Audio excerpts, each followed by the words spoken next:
கொலோசியர் 1:12-13.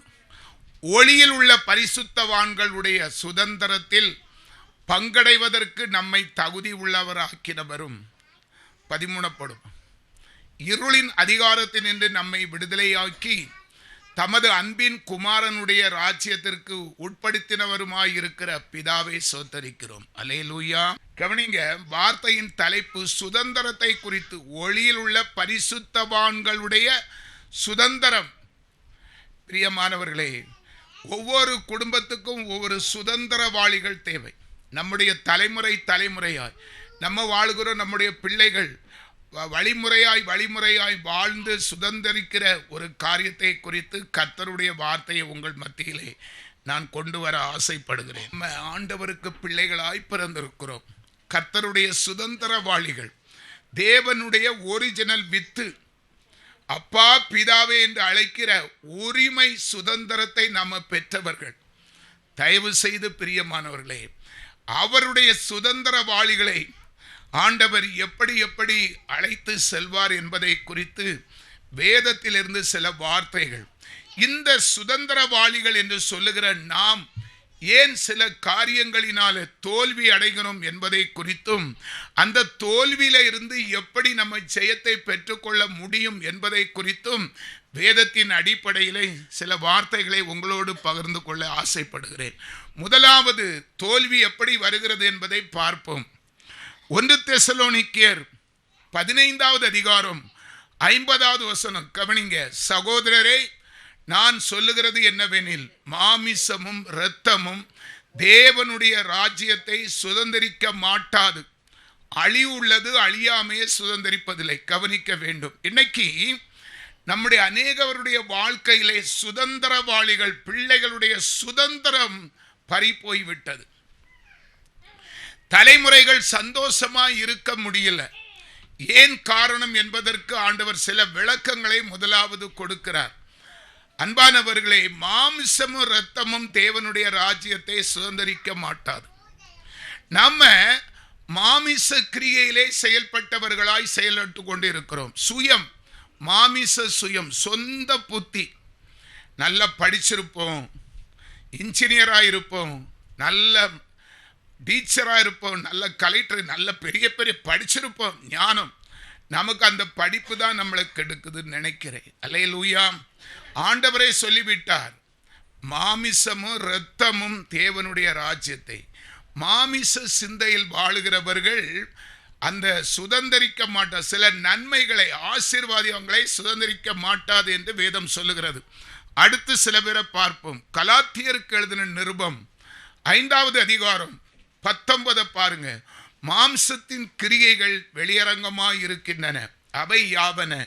கவனிங்க, விபச்சாரம், வேசித்தனம், அசுத்தம், காம விகாரம், விக்கிர ஆராதனை, பில்லி சூனியம், பகைகள், விரோதங்கள், வைராக்கியங்கள், கோபங்கள், சண்டைகள், பிரிவினைகள், மார்க்க பேதங்கள், பொறாமைகள், கொலைகள், வெறிகள், களியாட்டுகள் முதலானவைகளை, இப்படிப்பட்டவைகளை செய்கிறவர்கள் தேவனுடைய ராஜ்யத்தை சுதந்தரிப்பதில்லை. ஒரு அல்லேலூயா சொல்லுங்க. இதுல சொல்லப்பட்டு இருக்கிற, நீங்க வரிசையா வீட்டில் போய் பாருங்க, 17 வகையான துர்க்குணங்கள். இது எங்கிருந்து வரும் தெரியுமா? மாமிசத்திலிருந்து வரக்கூடியது. தேவ அபிஷேகம் இல்லாதவர்கள். தயவு செய்து இதை குறித்து எவ்வளவோ பேசிக்கொண்டே போகலாம். ரோமருக்கு எழுதின நிருபம், நான் அதை பதிவு பண்ணல, சொல்றேன், நீங்க குறிச்சு கொள்ளுங்க. ரோமருக்கு எழுதின நிருபம் 8:6 சொல்லுகிறது, மாமிச சிந்தை மரணம், ஆவிக்குரிய சிந்தை ஜீவனும் சமாதானம் என்று சொல்லப்பட்டு இருக்கிறது. இந்த வசனத்தை நிறைய பேர் மறந்தே போனார்கள். கேட்டா அது ஒரு தனி சபை, பெந்தேகோஸ்தேனி ஒரு தனி சபை இருக்கா. மனுஷர்களுடைய புத்தி எப்படி போகுது பார்த்தீங்களா? ஆண்டவர் சொன்னார், யோவான் 4:24, தேவனை ஆவியோடும் உண்மையோடும் தொழுது கொள்ளுங்கள். வசனம் அப்படித்தான் சொல்லுகிறது. சில ஒரு பகுதியினர் மாமிசத்திலே நமக்கு எல்லாம் தெரியும் என்கிற ஒரு மனசுக்குள்ள ஒரு தீர்மானத்தை வைத்துக்கொண்டு, அது இன்னொரு சபை, நம்ம சபையை விட்டு அங்கெல்லாம் போக முடியாது. இங்கே தான் நமக்கு கொடுத்த அந்த அது என்ன சொல்லுது, ஆவியினுடைய வெளிப்பாடுகளை குறித்து கற்றுக் கொடுக்காத இடங்கள்ல நீ இருந்து நமக்கு ஒன்றும் கற்றுக்கொள்ள முடியாது. நீங்கள் எப்படி நினைச்சாலும் பரவாயில்லை, அதுக்கு அப்படிதான், அதுதான் முடிவு. மாமிச சிந்தை, ஆவியினுடைய சிந்தை, ஆவியின் தன்மை. உதாரணத்துக்கு ஆண்டவருடைய கிருபையினால 2016 குவைத் தேசத்துக்கு போகும்படி ஆண்டவர் உதவி செய்தார். குவைத் தேசத்தில் போனோம். அங்கே தமிழ் சபை இருக்கிறது, CSI சபை இருக்கிறது. அப்போது இதெல்லாம் நம்ம எப்படி சொல்றது, ஆனாலும் சொல்லி ஆகிற அனுபவத்தை சொல்றேன், நீங்க யாரும் எப்படி தப்பா நினைச்சாலும் பரவாயில்ல, புரிந்து கொள்ளுங்க. அப்போது அங்கே 1 மாதம் தங்கி இருப்பதற்கு அங்குள்ள தமிழ் சபையில் சொன்னாங்க, நீங்கள் வாழ்கிற இடத்துல வசிக்கிற சபை வச்சிருக்க இடத்துல ஒரு ஆதரேஷன் லெட்ரு கொண்டு வாங்கன்னு சொன்னாங்க. நானும் அந்த லெட்டருக்காக எனக்கு தெரிஞ்ச ரொம்ப வேண்டிய ஒரு போதகர் இடத்துல போய் கேட்டேன். அவர் சொன்னார், நான் தாரேன், ஆனால் சில சட்டத்திட்டங்கள் நீங்கள் உண்டு, அங்கே போய் ஆவிக்குரிய சத்தியத்தெல்லாம் சொல்லக்கூடாது, ஆவிக்குரிய சத்தியத்தை பேசக்கூடாது சொன்னார். எனக்கு ஒரு மாதிரி ஆகிப்போச்சு. அப்படின்னா எனக்கு இது வேண்டாம், நான் அங்கே போகலை அப்படின்னு சொன்னேன். ஐயோ, நீங்கள் போங்க, அது ஒரு நல்லது, உங்கள் சாட்சி, என்னுடைய சாட்சி தான் அவங்க விரும்புகிறாங்க. ஆனால் உங்கள் சாட்சியை சொல்லுங்கள், உங்கள் அனுபவத்தை சொல்லுங்கள், ஆவிக்குரிய சத்தியத்தை பேசக்கூடாது. முங்கி ஞானசானம் எடுக்கிறது, அந்நிய பாசையெல்லாம் பேசக்கூடாது. போட்டு ஒலிபரப்பு போட்டு எல்லாத்துக்கும் தெரியட்டு. அதில் என்ன தலையை எடுத்துருவாங்க, இப்போ என்ன அல்லேலூயா. இப்படி இருக்குது, இப்படி இருக்குது. அப்படின்னா எப்படிங்க அது எப்படி வளரும்னு தெரியலையே. வசன ஆவியின் சிந்தை தான் ஜீவனமும் சமாதானமும். குடும்பத்தில் இன்னைக்கு சமாதானம் இல்லை, வேதனை, துக்கம். அப்போ மாமிச கிரியை அங்கே இருக்கு. சுயம் தனக்குனி ஒரு ஏற்பாடை வச்சுக்கிட்டு அதை மீறி ஆலயத்தை ஆண்டவரை அசட்டை பண்ணது, ஆண்டவரை குற்றப்படுத்துறது, ஆண்டவருக்கு மேலே கோவிச்சுட்டு ஆலயத்துக்கு போகாமல் இருக்கு. யாருக்கு நஷ்டம்? அது மாமிசம் தானே. அப்போ கிரியை மிந்தி நிற்குது. அந்த ஆவியின் தன்மை இருந்தால் தாழ்மை இருந்திருக்கும். கர்த்தர் ஒரு நாளும் தவறு செய்ய மாட்டார். தவறு செய்கிற கர்த்தராக இருந்தால் அவருடைய அழகான சரீரத்தை அவர் தொலைக்க ஏன் ஒப்பு கொடுக்கணும்? அவருடைய ரத்தம் சிந்ததுக்கு ஏன் அவர் தூக்கில் தொங்கணும்? கொஞ்சம் நினைச்சு பாருங்க. இந்த அன்பு குறைஞ்சி போறது மாமிச பெருக்குனால. எனக்கு தேவ அன்பானவர்களே, அப்படி மன உளைச்சல், மன வேதனையோடு சொல்லுகிறேன். இன்னும் பாருங்க, இன்னும் ஒரு வசனம், 1 கொரிந்தியர் 6வது அதிகாரம் 9வது வசனம். அநியாயக்காரர் தேவனுடைய ராஜ்யத்தை சுதந்தரிப்பதில்லை என்று அறியீர்களா? வஞ்சிக்கப்படாதிருங்கள். வேசி மார்க்கத்தாரும் விக்கிர ஆராதனைக்காரரும் விபச்சாரக்காரரும் சுய புணர்ச்சிக்காரரும் ஆண் புணர்ச்சிக்காரரும் 10 திருடனும் பொருளாசைக்காரரும் வெறியரும் உதாசீனரும் கொள்ளைக்காரரும் தேவனுடைய ராஜ்யத்தை சுதந்தரிப்பதில்லை. 11 உங்களில் சிலர் இப்படிப்பட்டவர்களாய் இருந்தீர்கள், ஆயினும் கர்த்தராகிய இயேசுவின் நாமத்தினாலும் நமது தேவனுடைய ஆவினாலும் கழுவப்பட்டீர்கள், பரிசுத்தமாக்கப்பட்டீர்கள், நீதிமான்களாக்கப்பட்டீர்கள். ஒரு அல்லேலூயா சொல்லுங்க. நான் அப்படி இருந்தவன் தாங்க, மாமிசத்தில் இருந்தவன். என்ன குறித்து நான் நல்லவனே கிடையாது. உலகத்தில் இருக்கிற எல்லாமே அனுபவிச்சவை. பாவத்தில் மொத்த உருவம் நான் தான், பாவிகளிலும் பிரதான பாவி நான் தான். ஆனால் வேதம் சொல்லுகிறது, உங்களில் சிலர் இப்படிப்பட்டவர்களாய் இருந்தீர்கள், ஆயினும் கர்த்தராகிய இயேசுவின் நாமத்தினாலும் தமது தேவனுடைய ஆவினாலும் கழுவப்பட்டீர்கள், பரிசுத்தமாக்கப்பட்டீர்கள். ஒரு சிலர் நான் மனம் திரும்பி குணப்பட்டு பழைய துர்க்கணத்தெல்லாம் விட்டு ஆண்டவருக்குள்ள நிற்கிறேன், என்னால் சொல்ல முடியும். நிறைய பேர் இல்லை, அது அப்படி இல்லை, எல்லாம் தெரிந்தும் ஒன்றும் தெரியாதுன்னு ஒரு ஸ்லோகம் சொல்லுவாங்க. எனக்கு எல்லாம் தெரியும் ஆனால் ஒன்றும் தெரியாது. எல்லாம் தெரியும்னு சொல்லி தனக்குள்ள வச்சு அந்த தவறுகளை செய்து அதனால பாவம் உள்ளுக்குள்ள பெருகி நிறைய பேர் அதை அப்படி மறைச்சிருவாங்க. நம்ம செய்கிற பாவத்தை யார் பார்க்க போறா? ஆனால் என்னை போல பாவம் செய்து 2வது ஆண்டவரை ஏற்றுக்கொண்டு மனம் திரும்புகிறவர்கள் அப்படி இருக்கவே மாட்டார்கள்.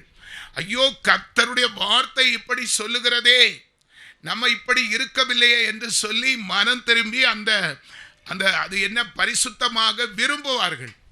இதான் வித்தியாசம். தயவு செய்து பிரியமானவர்களே, இன்னொரு வசனம் கூட அதில் உண்டு. எபேசியர் 5வது அதிகாரம் 5வது வசனம். விபச்சாரக்காரனாவது, அசுத்தனாவது, விக்கிர ஆராதனைக்காரனாகிய பொருளாசைக்காரனாவது தேவனுடைய ராஜ்யமாகிய கிறிஸ்துவின் ராஜ்யத்திலே சுதந்திரம் அடைவதில்லை என்று அறிந்திருக்கிறீர்கள். ஒரு அல்லேலூயா சொல்லுங்க. இப்ப நம்ம வாசித்த 3 பகுதியும் அதுல ஏதாவது ஒன்று நம்மிடத்துல, நம்முடைய பிள்ளைகள் இடத்துல இருந்தால் கர்த்தருடைய சுதந்திரவாளிகள் என்று நம்ம சாட்சியாக வாழ முடியாது. இது முதல் பேசி. இன்னைக்கு ஆண்டவருடைய வார்த்தையை கேட்க வந்திருக்க உங்களை பயமுறுத்ததுக்கல்ல, உங்களை குற்றப்படுத்துவதற்காக அல்ல, உண்மையை சொல்லுகிறேன், ஆண்டவரால் தொடப்பட்டு சொல்லுகிறேன். நம்ம வாசித்த நீங்க நிறைய பேர் குறிப்பு எடுக்கிறீங்க, அதை வீட்டில் போய் திருத்தி பாருங்க. சொல்லப்பட்ட 1 தெசலோனிக்கர் 1 கொரிந்தியர் 15:50, கலாத்தியர் 5:19, 21, 1 கொரிந்தியர் 6:9, 6:9, 10, 11, எபேசியர் 5:5, இந்த 4 அதிகாரம் சொல்லப்பட்ட ஏதாவது ஒன்று உங்கள்கிட்ட இருந்தால் இன்னைக்கு அதை கழுவிருங்க, அதிலிருந்து மாறிடுங்க, அதிலிருந்து விடுதலை பெறுங்க. நிச்சயமாய் ஆண்டவர் உங்களை சுதந்திரவாளிகளாக ஏற்றுக்கொள்வார்கள். உங்கள் சுதந்திரம், உங்கள் பிள்ளைகள் சுதந்திர தலைமுறை தலைமுறையாய் பிழைத்து இருந்து சந்ததியுடைய சந்ததிகளை நம்ம காண்போம். ஒரு 7 காரியம் ஆண்டவருடைய சுதந்திரத்தை எப்படி, அந்த சுதந்திரவாளிகளை நம்ம குடும்பத்திலே உருவாக்குவது எப்படி என்பதை குறித்து ஒரு 7 காரியம், 7 தலைப்பிலே நான் பேச இருக்கிறேன். 1, கர்த்தருக்கு காத்திருக்கிறவர்கள் தேசத்தை சுதந்திரித்துக் கொள்வார்கள். 2வது, கர்த்தருக்கு பயப்படுகிறவர்கள் தேசத்தை சுதந்திரித்துக் கொள்வார்கள். 3வது, விசுவாசிக்கிறவர்கள் தேசத்தை சுதந்திரித்துக் கொள்வார்கள். 4வது, பரிசுத்தவான்கள் தேசத்தை சுதந்திரித்துக் கொள்வார்கள். 5வது, சாந்த குணம் உள்ளவர்கள் தேசத்தை சுதந்திரித்துக் கொள்வார்கள். 6வது, தன்னுடைய வாழ்க்கையில ஏதாவது இழந்து துக்கப்பட்டு நஷ்டப்பட்டு ஆண்டவர் போதும் என்று இருக்கிறவர்கள் 100 தனியாய் கர்த்தருடைய நாமத்திலே சகலத்தையும் சுதந்திரித்துக் கொள்வார்கள். 7வது, ஜெயம் எடுக்கிறவர்கள் கர்த்தருடைய ராஜ்யத்திலே சாட்சி உடையவர்களாய் இருப்பார்கள். பூலோகத்திலே தலைமுறை தலைமுறையாய் பிள்ளைகள் செல்வங்களோடு பிழைத்து சுதந்திரித்து இருப்பார்கள் என்று வேதம் சொல்லுகிறது. 7 தலைப்பிலே நம்ம பேச போறோம். முதலாவது தலைப்பு, சங்கீதம் 37வது அதிகாரம் 9வது வசனம். பொல்லாதவர்கள் அறுப்புண்டு போவார்கள், கர்த்தருக்கு காத்திருக்கிறவர்களோ பூமியை சுதந்திரித்துக் கொள்வார்கள். சுதந்திரவாளிகள், சுதந்திரம் நம்ம குடும்பத்திலே சுதந்திரம் எப்படி தழைக்கும் என்பது கர்த்தருக்கு பொறுமையோடு காத்திருக்கிறவர்கள், அவசரப்படாமல் இருக்கிறவர்கள், பரிசுத்தமாயிருந்து காத்திருக்கிறவர்கள். புழுத்த பாவம் செய்துட்டு காத்திருக்கிறவர்கள் விடிய விடிய காத்திருந்தாலும் பொழுது விடியாது. பாவம் செய்கிற ஆத்மா சாகும், அதுக்கு ஒரு நாளும் விடிவு காலமே வராது. ஆனால் நன்மை செய்து கர்த்தருக்கு பயந்து கூடியவரை பரிசுத்தத்தை காத்து கொண்டு எல்லாவற்றிலும் தேவனுக்கு கீழ்ப்படுகிறவர்கள் காத்திருக்கிறவர்களுக்கு நிச்சயமாய் அவர்கள் தேசத்தை சுதந்திரித்துக் கொள்வார்கள். ஒரு அல்லேலூயா சொல்லுங்க. அதற்கு ஆதாரம் சங்கீதம் 25வது அதிகாரம் 3வது வசனம்.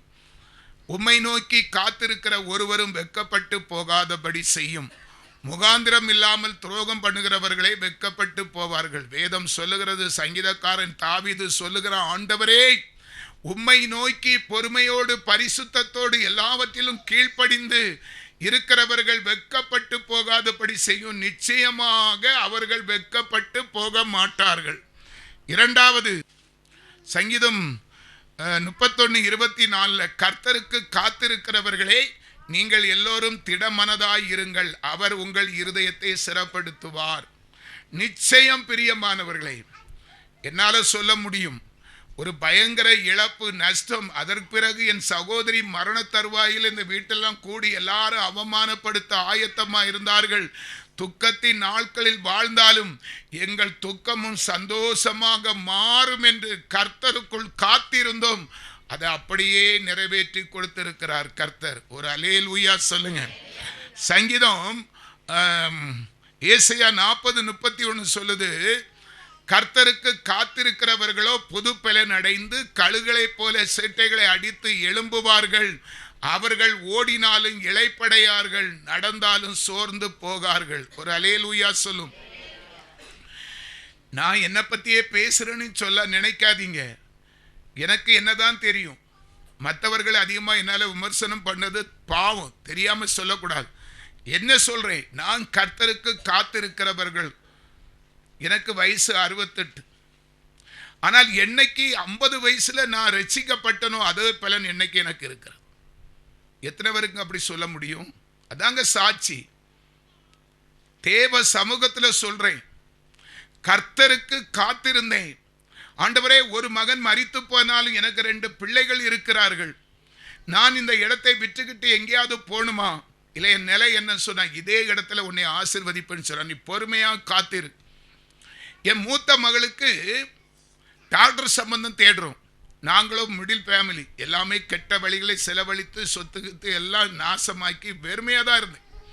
ஒரு பைசா கிடையாது. அப்போ 2 பெண் பிள்ளைகள். கர்த்தர் சொன்னார், கொஞ்சம் பொறுமையா என் மனைவி மூலமா நீ விரும்புகிறதை நான் தருவேன். நிறைய சம்பந்தங்கள் வந்து அது வேண்டாம் வேண்டாம்னு சொன்னார். காத்திருந்தோம், பொறுமையோடு காத்திருந்தோம். ஏற்ற வேளையிலே கர்த்தர் மூத்த மகளுக்கு அழகான ஒரு டாக்டர், ஒரு அருமையான தேவ பிள்ளையை இலவசமாக அவங்க திருமணம் பண்ணினாங்க. காத்திருக்கிறவருடைய பலனை சொல்றேன். கர்த்தருக்கு பொறுமையோடு, பரிசுத்தத்தோடு, நீதியோடு, உண்மையோடு, அவருக்கு பிரியமாய் காத்திருக்கிறதுனால என் மூத்த மகளுக்கு திருமணம் இலவசமாக முடிஞ்சு. ஒரு டாக்டர் சம்பந்தம் கட்டி கொடுக்கணும்னா எவ்வளவு கேட்பாங்க சொல்லுங்க? 100 பவுன் உருப்படி, ஒரு கார். இது மனப்பாடம் ஆகிப்போச்சு. 18 லட்சம் ரூபாய், 20 ரூபாய்க்கு ஒரு காரும் 100 பவுன் உருப்படியும் போட்டால் தான் பிள்ளை இடத்த விட்டு நகலும். அப்படியாய்ப்பட்ட காலத்தில் என் மகளுக்கு அவங்க வீட்டில் வந்து உருப்படியை போட்டு இந்த ரெபேக்காளுக்கு திருமணம் நடந்தது போல கர்த்தருக்கு காத்து இருக்கிறதுனால 2வது மகளுக்கும் அப்படிதான். என்னால் பெருமையாக சொல்ல முடியும், நான் சில அறியாம இருந்து, கர்த்தரை தேடாம புரியாம இருந்து நஷ்டப்பட்டாலும் புரிந்த பிறகு என்னை அவர் நஷ்டப்படவோ கஷ்டப்படவோ துன்பப்படவோ விடலை. ஆண்டவராகிய இயேசு கிறிஸ்துவை என்னைக்கு சொந்த இரட்சகராக இருதயத்தில் ஏற்றுக்கொண்டு அவருக்கே நான் பணி செய்ய ஆரம்பித்தனோ எல்லாவற்றையும் ஆண்டவர் பெர்ஃபெக்டாக செய்து முடித்தார். என் சரீரத்தில் இருக்கிற எல்லா பலவீனத்தையும் மாற்றினார். சர்டிபிகேட் வைத்திருக்கிறேன், சுகர் எனக்கு உண்டு. நான் பணி செய்யும் போது வாத உளைச்சல் உண்டு, முதுகு தண்டு இந்த இடுப்பு கீழே உளைச்சல், முட்டுவலி, ஜாயிண்ட் 3 போல்ட்டு நட்டு போட்டு முறுக்கி வச்சிருக்கிறேன். அப்படி இனி சுகர் உண்டு, ப்ரெஷர் உண்டு, எல்லா வியாதியும் உண்டு. இன்னைக்கு நீங்கள் சர்டிஃபிகேட்டை காணிக்கிறேன், எடுத்து பாருங்க, ஒரு வியாதி இல்லாமல் நடத்துகிறார். கொஞ்சம் புரிந்து கொள்ளுங்க. என்னை குறித்து நான் தான் சொல்ல முடியும், என்னை பற்றி நான் அறிந்திருக்கிறேன். கர்த்தருக்கு காத்திருக்கிறவர்களோ புது பலன் அடைந்து கழுகை போல சேட்டைகளை அடித்து எழும்புவார்கள். நேற்று இரவு முழுதும் சளியில் ரொம்ப கஷ்டப்பட்ட, இன்னைக்கு காலைல 9 மணி வரைக்கும் எந்த மருந்துங்க எடுத்தேன், எந்த மெடிசன் எடுத்தேன்? நான் காத்திருக்க ஆண்டவரே, ஊழியம் உம்முடையது. நான் ஏன் ஜெபரூம்ல இன்னொரு ஊழியக்காரனை நான் கொண்டு வச்சு பேசினா அப்ப நான் சாகணும். தான் பொருத்தனை. அவர் வெட்கப்படுத்த விட மாட்டார். தயவு செய்து எவ்வளவோ சொல்லலாம். அடுத்த ஒரு காரியம், 2வது ஒரு காரியம், கர்த்தருக்கு பயப்படுகிறவர்கள் தேசத்தை சுதந்தரித்துக் கொள்வார்கள். சங்கீதத்தின் புஸ்தகம் 25வது சங்கீதம் 12வது வசனம். கர்த்தருக்கு பயப்படுகிற மனுஷன் எவனோ அவனுக்கு தாம் தெரிந்து கொள்ளும் வழியை போதிப்பார். அந்த 13வது வசனம், அவன் ஆத்துமா நன்மையில் தங்கும், அவன் சந்ததி பூமியை சுதந்தரித்துக் கொள்ளும். ஒரு அல்லேலூயா சொல்லுங்க. யாருங்க? கர்த்தருக்கு பயப்படுகிறவர்கள். இப்ப நிறைய பேர் சொல்றோம், நாங்க என்ன பயப்படாமையா இருக்கோம்? என்ன நீங்க மட்டும் இப்படி சொல்லி விட்டா பேசிக்கிட்டே இருக்கிறீங்க? எப்படிங்க? கர்த்தருக்கு பயப்படுகிற பயம்னா எப்படி? அவருடைய வசனத்துக்கு கீழ்ப்படிந்தது தான் பயம். அவர் உங்களை பூச்சாண்டியா காணிக்கிறாரு நாங்க பயப்பட மாட்டேன்னு சொல்வதற்கு. கர்த்தருடைய வசனம் 35,66,480 எழுத்துகளுக்கும் அப்படியே அடிபணிந்து அதன்படி நடக்க மனதாய் இருக்கிறவன் தான் கர்த்தருக்கு பயப்படுறவன். பரிசுத்த ஆவியை குறித்து உங்களுடைய நோக்கம் என்ன? பாதி வரும் ஆமிச கிறிஸ்தவர்கள். எங்கெங்க ஆசீர்வாதம் வரும்? நான் போய் ஒரு தேற்றவராளனே உங்களுக்கு அனுப்புவேன். அதே இடத்துல நிக்கணும். அதுல தான் பிரச்சனை. நம்ம முடிச்சு அங்கதான் அவர்படாம இருக்குது. தேவனை அவர் உங்களுக்கு பாவத்தை குறித்தும் நீதியை குறித்தும் நியாய தீர்ப்பை குறித்தும் கண்டித்து உணர்த்துவார். அது இல்லைன்னா எப்படி? ஆவியானவர் எங்கேயோ அங்கேயோ விடுதலை தான், அங்கேதான் விடுதலை உண்டு. பரிசுத்த ஆவி உங்களில் வரும்போது பலனடைவீர்கள். தேவனை ஆவியோடு உண்மையோடும் தொழுது கொள்ளுங்கள். இப்படி நிறைய அதெல்லாம் நம்ம வசனம் வேதத்துல இருக்கு. அதை நம்ம மறந்துட்டோமே. அப்போ கர்த்தருக்கு பயப்படுகிற பயம் இல்லை. வேதம் சொல்லுகிறது, கர்த்தருக்கு பயப்படுகிற அவன் ஆத்துமா நன்மையால் தங்கும், அவன் சந்ததி பூமியை சுதந்தரித்துக் கொள்ளும். அல்லேலூயா. சங்கீதம் 128வது சங்கீதம் 1 நீங்க 6 வரை பார்க்கலாம். போட முடியுமா பிள்ளை? சங்கீதம் 128 1 6 வரைக்கும். கர்த்தருக்கு பயந்து அவர் வழிகளில் நடக்கிறவன் எவனோ அவன் பாக்கியவான். நான் சரதர பேசிட்டு போறேன், நீங்க நோட் பண்ணுங்க. உன் கைகளின் பிரயாசத்தை நீ சாப்பிடுவாய், உனக்கு பாக்கியமும் நன்மையும் உண்டாயிருக்கும். உன் மனைவி உன் வீட்டோரங்களில் கனிதரும் திராட்சை கொடி போல் இருப்பாள். உன் பிள்ளைகள் உன் பந்திய சுற்றிலும் ஒலிவ மர கன்றுகளைப் போல் இருப்பார்கள். இதோ கர்த்தருக்கு பயப்படுகிற மனுஷன் இவ்விதமாய் ஆசீர்வதிக்கப்படுவான். கர்த்தர் சீயோனிலிருந்து உன்னை ஆசீர்வதிப்பார். நீ ஜீவன் உள்ள நாளெல்லாம் எருசலேமின் வாழ்வை காண்பாய். உன் பிள்ளைகளின் பிள்ளைகளையும் இஸ்ரவேலுக்கு உண்டாகும். இந்த 6 வசனத்துல ஒரு குடும்பத்தில் உள்ள சகல ஆசீர்வாதமும் அடங்கி இருக்கிறது. ஆனால் நம்ம குறைப்பட்டு இருக்கும். சொல்ல முடியுமா? ஆண்டவர் நமக்கு குறை வைக்கவா அவர் சிலுவையில தொங்கினார். லென்த் நாட்களை அனுசரிக்கிறோமே, அவருடைய அன்பை உணர முடியாத, அதன்படி செய்ய முடியாத நாம் எல்லாம் அப்படி வாழ்ந்து என்னங்க பிரயோஜனம்? நீ உன் பிள்ளைகளின் பிள்ளைகளையும் இஸ்ரவேலுக்கு உண்டாகும் சமாதானத்தையும் காண்பாய். உன் பிள்ளைகள் எங்க, வாரிசு எங்க, உனக்கு சமாதானம் எங்க? எங்க ஓட்ட விழுந்து நீ எந்த இடத்துல விழுந்தாயின்னு என்னைக்காவது நீ யோசித்திருப்பியா? மந்த சிந்தனை, உணர்வில்லாத ஒரு தன்மை, உணர்ச்சி அற்று போயிற்று. அல்லேலூயா. ஆவிக்குரிய தன்மை இல்லாதனால அப்போ நம்ம எங்க தவறி இருக்கிறோம்? எங்க குறை? ஆவியின் குறைவினாலே. அல்லேலூயா. தயவு செய்து ஆண்டவர் உணர்த்தி நீ கண்டித்து பேச சொல்லுனதுனால பேசுகிறேன். நான் இதெல்லாம் விட்டுக்கிட்டு வந்துட்டீங்களா, ஆண்டவர் உங்களை ஆசீர்வதிப்பார். பாலாக்காம தலையாக்குவார், கீழாக்காம மேலாக்குவார். 1000 மடங்கு, 1,00,000 மடங்கு, கோடி மடங்கு, இதெல்லாம் வாய்க்கிலேயே சொல்லலாம். எல்லாம் பொய், நிறைவேறாது. உண்மைதான் என்னைக்கு சோறு போடும். உண்மையான ஆசீர்வாதம் கர்த்தரிடத்தில் அவருடைய சித்தத்தின்படி, அவருடைய வேத வசனத்தின்படி நடுங்குகிறவர்கள் தான் சுதந்திரவாளிகளாக இருக்க முடியும்.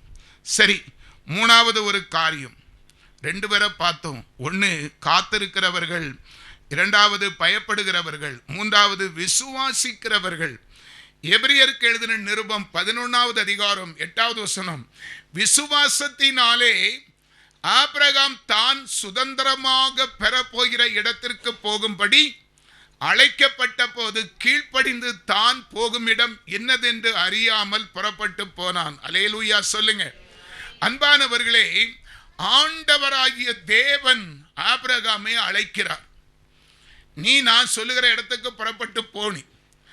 ஆண்டவர் ஆபிரகாமை அழைக்கும் போது ஆபிரகாம் நிறைவான செல்வந்தன்.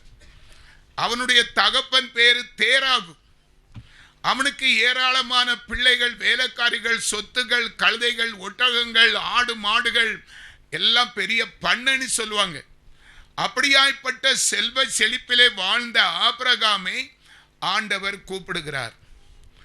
அவன் என்ன செய்யறான்? ஆண்டவர் சொன்ன உடனே கீழ்ப்படுகிறான். விசுவாசத்தினாலே ஆபிரகாம் தான் சுதந்திரமாக பெறப்போகிற இடத்திற்கு போகும்படி தேவனால் அழைக்கப்பட்ட போது கீழ்ப்படிந்து தான் போகும் இடம் என்னதென்று அறியாமல் புறப்பட்டு போனான். இன்னைக்கு சில குடும்பங்கள்ல போய் நீங்க முங்கி ஞானஸ்தானம் எடுங்க, பரிசுத்த ஆவியை பெறுங்க. அவன் ஆண்டவருடைய ஏவப்பட்டு தேவ சத்தத்துக்கு கீழ்ப்படிந்து, ஆண்டவரே நான் எங்க போனும் கேட்கல, கேள்விகள் கேட்கல. அழைக்கப்பட்ட போது கீழ்ப்படிந்து தான் போகும் இடம் என்னதென்று தெரியாமல் சொன்ன வார்த்தைக்கு அப்படியே கீழ்ப்படிந்தான். நம்மகிட்ட அந்த தன்மை இருக்கிறதா? முதலாவது விசுவாசம் இருக்கிறதா? அல்லேலூயா. அந்த பாருங்க 9வது வசனம், விசுவாசத்தினாலே அவன் வாக்குத்தத்தம் பண்ணப்பட்ட தேசத்திலே பரதேசியை போல சஞ்சரித்து அந்த வாக்குத்தத்தத்திற்கு உடன் சுதந்திரராகிய ஈசாக்கோடும் யாக்கோபோடும் கூடாரங்களில் குடியிருந்தான். அவன் ஆண்டவருடைய வார்த்தையை கேட்டு புறப்பட்டு போனான், வாக்குத்தத்த தகப்பனானான். 10வது வசனம், ஏனெனில் தேவன் தாமே கட்டி உண்டாக்கின அஸ்திபாரங்கள் உள்ள நகரத்துக்கு அவன் காத்திருந்தான், பொறுமையோடு காத்திருந்தான். அவன்தான் விசுவாசத்தின் தகப்பன் என்று பெயர் பெற்றான் என்று வேதம் சொல்லுகிறது. அதுல கூட சில அதிகாரங்கள் இருக்கிறது, நம்ம வாசிக்க போறோம். ரோமருக்கு எழுதின நிருபம் 4வது அதிகாரம் 16வது வசனத்திலே இருந்து 23 வசனம் வரைக்கும் அவனுடைய கிரியைகளை நம்ம பார்க்க போறோம். ஆதலால் சுதந்திரமானது கிருபையினால் உண்டாயிருக்கும்படிக்கு, கவனிங்க, வசனத்தை கவனிங்க, அது விசுவாசத்தினாலே வருகிறது. நியாய பிரமாணத்தை சார்ந்தவர்களாகிய சந்ததியாருக்கு மாத்திரமல்ல, நம் எல்லோருக்கும் தகப்பனாகிய ஆபிரகாமுடைய விசுவாசத்தை சார்ந்தவர்களான எல்லா சந்ததியாருக்கும் அந்த வாக்குத்தத்தம் நிச்சயமாகும்படி அப்படி வருகிறது. அல்லேலூயா. அநேக ஜாதிகளுக்கு உன்னை தகப்பனாக ஏற்படுத்தினேன் என்று எழுதியிருக்கிறபடி அவன் தான் விசுவாசித்தவருமாய் மரித்தோரை உயிர்ப்பித்து இல்லாதவைகளை இருக்கிறவைகளைப் போல அழைக்கிறவருமாய் இருக்கிற தேவனுக்கு முன்பாக நம் எல்லோருக்கும் தகப்பனானான். 18, உன் சந்ததி இவ்வளவாய் இருக்கும் என்று சொல்லப்பட்டபடியே தான் அநேக ஜாதிகளுக்கு தகப்பன் ஆவதை நம்புவதற்கு ஏதுவில்லாதிருந்தும் அதை நம்பிக்கையோடு விசுவாசித்தான். இந்த வசனத்தை கொஞ்சம் நம்ம தியானிப்போம். அவன் வயசு 100, ஆபிரகாமுக்கு வயசு 100. அவனை அழைத்த போது அவனுக்கு வயசு 75. அவன் நினைச்சான் 75 வயசு தானே ஆச்சு, இன்னும் ஒரு 6 மாசம் 2 மாசம் 1 வருஷத்துல குழந்தைய தந்துருவார்னு சொல்லி வந்தான். ஆண்டவர் அவனுடைய விசுவாசத்தை சோதித்தார். 24 வருஷம் முடிஞ்ச பிறகும் அவனுக்கு பிள்ளைகள் பிறக்கவில்லை. 99 வயசு கிழவன், முழு கிழவன். 100வது வயசு அந்த சந்ததி இவ்வளவாய் இருக்கும் என்று தனக்கு பிள்ளை பிறப்புக்கும் என்று நம்புவதற்கு ஏது இல்லாது இருந்தும் அவனுக்கே நம்பிக்கை கிடையாது. எனக்கு பிள்ளை கிடையாது, பிள்ளை பிறக்காது. சாராளுக்கு 90 வயசு, அவளுக்கு அதனுடைய வழிபாடெல்லாம் நின்று போச்சு. அவ கிளவி, நம்ம கிழவன். அப்படி இருந்தும் அவன் நம்பிக்கையோடு விசுவாசித்தான். ஒரு அல்லேலூயா சொல்லுங்க. அதனுடைய பலனை பாருங்க. 19வது வசனம் 19, அவன் விசுவாசத்திலே பலவீனமாய் இருக்கவில்லை. அவன் ஏறக்குறைய 100 வயது உள்ளவனாய் இருக்கும் போது தன் சரீரம் செத்து போனதையும் சாராளுடைய கற்பம் செத்து போனதையும் எண்ணாது இருந்தான். அவன் மாமிசத்துல வாழல, ஆவிலே உயிர் பெற்றான். ஆவியோடும் தேவன், அவருடைய ஆவி என்னை உயிர்ப்பிக்கும்.